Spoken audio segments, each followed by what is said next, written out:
Coming back to news here in the U.S., Hope Solo, the goalkeeper for the U.S. women's national soccer team, is making news. She wrote on Facebook and tweeted that she expects to be fully exonerated on domestic violence charges. Solo faces a trial in November for allegedly assaulting her half-sister and 17-year-old nephew.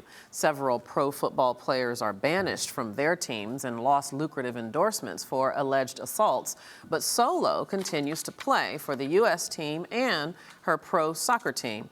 Many people see this as a clear disparity. Joining us via Skype from Stamford, Connecticut is reischea canidate-kapasouris. She is a veteran broadcast journalist who formerly worked for ESPN and hosted our Arise News World Cup coverage during the summer, this past summer. Hey, reischea, it's good to see you. Hi, Debbie. I'm just wondering what your reaction is to this news. When I first heard of these allegations against Hope Solo that there was some sort of violent interaction between her and family members, and I saw pictures of injuries allegedly received because of this violent interaction, my first thought was, why isn't she being suspended like the NFL players? What was your first thought? My first thought when I heard what had happened was, initially, I was like, okay, what are we dealing with here? What exactly is the situation we are dealing with here? I, unfortunately, have not seen those pictures. I did not get a chance to see those. I could not come to a clear understanding with regards to the whole thing. At first, I'm thinking, are we reporting on a brawl, a melee, a family fight?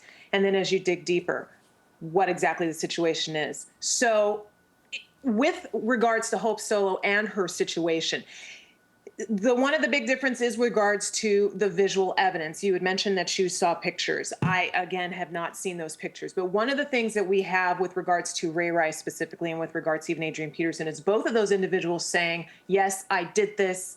Adrian Peterson saying I went too far with my son, Ray Rice apologizing.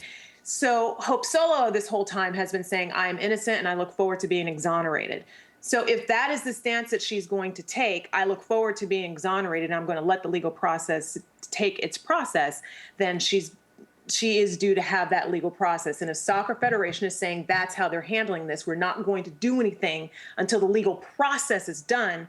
I'm not going to argue against allowing the legal process to be taken care of if that's their way. But that's not what they originally said, and that's a big problem that I have with it. They originally said that they weren't going to do anything, in part because she was approaching a record, the shutout records, and that was going to, that she deserved to show her dedication, that was a show of her dedication to her hard work and all of that. That has nothing to do with anything. Don't talk to me about record setting in an assault case. Now, if you want to say we are going to let the legal process work its way out, and if in the end she's found guilty, then we will take steps, then we may not like it.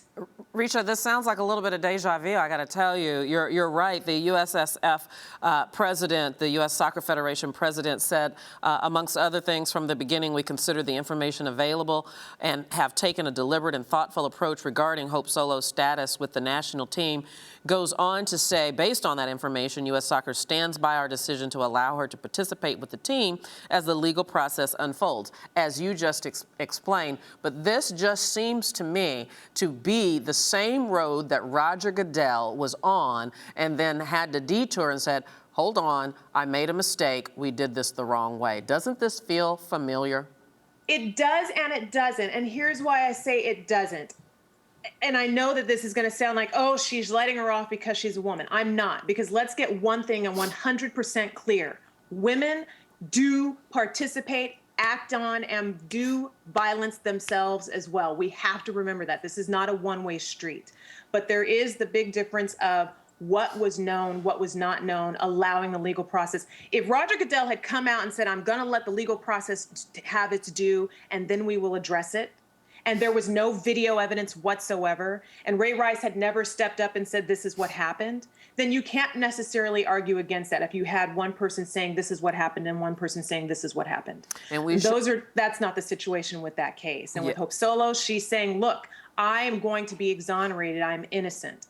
As a matter of fact, she released a statement on Facebook. It says, in part, I understand that the public desires more information regarding the allegations against me.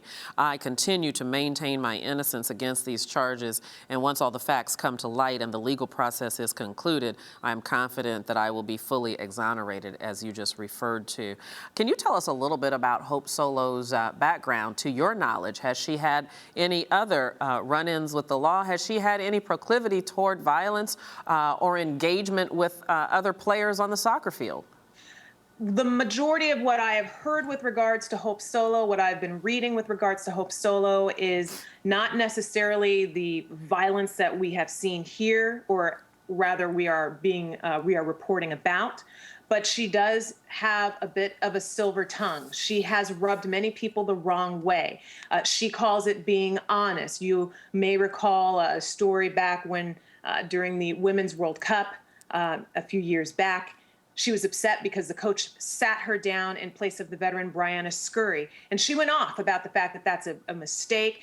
I'm the best. I should be in there. The team lost the game. She then turned around and said, that's what I'm talking about, basically saying, I told you so. She then went off on another beloved U.S. soccer player in Brandi Chastain, who had criticized the current team about their play. And she basically said that Brandi Chastain doesn't know what she's talking about. So she does have the ability to rub people the wrong way. And that does not seem like words from someone who's all about team and building the team. And so, but does that jump to violence? No, not necessarily. But then again, maybe it could. Again, this is a situation where she's actually participating in a legal process. And so we will see how that all plays out. And we'll see what comes out during that legal process. Another case that people aren't seeming to remember is the Greg Hardy situation. That wasn't really discussed a whole lot until after the Ray Rice. And again, that comes back to some of that, what we could actually see versus what was he said, she said. Yeah, of course, everyone's paying very close attention because of these most recent cases. Reischea, candidate, it's good to see you. Thank you so much for coming on. Absolutely, absolutely. Thank you. And you're watching Arise America.